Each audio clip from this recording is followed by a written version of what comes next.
अभी अभी शिक्षकों के लिए शिक्षा विभाग से बड़ा आदेश हुआ है। गिरिवर दयाल सिंह अपर सचिव ने किया है निर्देश। बिहार के सभी जिला शिक्षा पदाधिकारी, जिला कार्यक्रम पदाधिकारी एवं जिला कार्यक्रम पदाधिकारी माध्यमिक शिक्षा, उन्होंने साफ स्पष्ट पत्र में निर्गत किया है कि वर्ग 1 से लेकर 12 तक के विद्यालय के शिक्षक, पुस्तकालय अध्यक्ष जो हड़ताल के पश्चात योगदान दे रहे हैं, उन्होंने उनके योगदान एवं वेतनादि के भुगतान के लिए बड़ा आदेश सरकार ने जारी किया है। उसमें स्पष्ट लिखा है कि बिहार राज्य शिक्षा संघर्ष समन्वय समिति एवं बिहार माध्यमिक शिक्षा संघ के द्वारा उनके आह्वान के जारी अनिश्चितकालीन हड़ताल को लेकर दिनांक 4/5/2020 को वापस लेने की लिखित सूचना को विभाग सरकार को दे दी गई है। उसमें यह भी निर्गत किया है कि वर्तमान में प्रभावी लॉकडाउन के कारण विद्यालय बंद है, इसलिए विद्यालय में योगदान नहीं हो सकने की स्थिति में हड़ताल के पश्चात योगदान की व्यवस्था निम्नलिखित की जाए।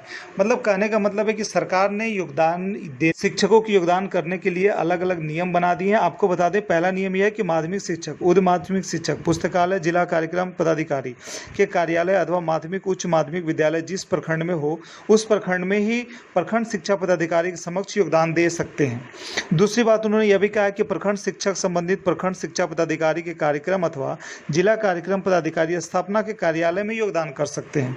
तीसरी बात उन्होंने यह भी कहा कि योगदान करने में आवश्यक सोशल डिस्टेंसिंग रखने एवं मास्क लगाकर सुनिश्चित किया जाए ताकि लॉकडाउन का उल्लंघन ना हो। चौथी बात यह भी है कि जो शिक्षक अपने विद्यालय से दूर की स्थिति में हैं, जो बाहर हैं, भिन्न स्थानों में लॉकडाउन के कारण फंसे हुए हैं, वे सामान्य प्रशासन विभाग के पत्रांक 45/ दिनांक 20/4/2020 के पत्र में जो निर्गत किया गया था, उसे निहित दिशा के निर्देश के तहत स्थानीय जिला पदाधिकारी के यात्रा पास प्राप्त कर सकते हैं। यात्रा प्राप्त पास करने के बाद उपरांत मुख्यालय आकर उपयुक्त उपखंडिकाओं में अंकित स्थान पर अपना योगदान दे सकते हैं। तत्काल ये इस आशय की सूचना संबंधित जिला शिक्षा पदाधिकारी को व्हाट्सएप के माध्यम से सुनिश्चित करेंगे।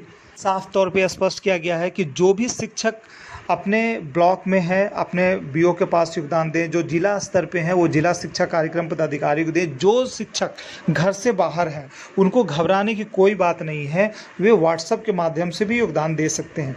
चौथी बात उसमें यह भी स्पष्ट किया गया कि निलंबित शिक्षकों को उनके निलंबन आदेश के अंकित मुख्यालय में योगदान करने के साथ साथ प्रारंभिक विद्यालयों की स्थिति के संदर्भ में संबंधित प्रखंड शिक्षा पदाधिकारी कार्यालय आदेश जिला कार्यक्रम पदाधिकारी को कार्यालय में योगदान करने का विकल्प भी दिया गया है। उसमें यह भी कहा गया है कि माध्यमिक उच्च माध्यमिक के संदर्भ में उन्हें जिला कार्यक्रम पदाधिकारी, जिला कार्यक्रम अथवा माध्यमिक उच्च माध्यमिक जिस प्रखंड में हो उस प्रखंड शिक्षा पदाधिकारी के समक्ष योगदान देने का विकल्प दिया जाए।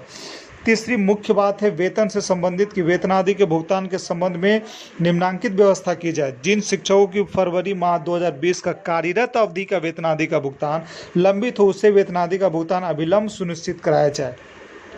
दूसरी बात उसमें यह भी स्पष्ट किया गया, हड़ताल वापस होने के दृष्टिगत रखते हुए दिनांक 5/5/2020 या इसके तिथि से उपरांत योगदान देने वाले शिक्षकों को प्रभावी लॉकडाउन को मद्देनजर रखते हुए 5/5/2020 के प्रभाव से वेतनादि देय होगा। इस अवस्था हड़ताल में जाने की तिथि नियमित रूप से कार्यरत शिक्षकों को संदर्भ में ही प्रभावी मानी जाएगी। हड़ताल की अवधि के लिए वेतन भुगतान के संबंध में आदेश अलग से निर्गत किया जाएगा। ये अभी पत्र जारी हुआ गिरिवर दयाल सिंह अपर सचिव बिहार माध्यमिक शिक्षक संघ पटना से जुड़ी कई खबर है और यह पत्र अभी बिहार सरकार शिक्षा विभाग से जारी किया गया। अभी शिक्षकों के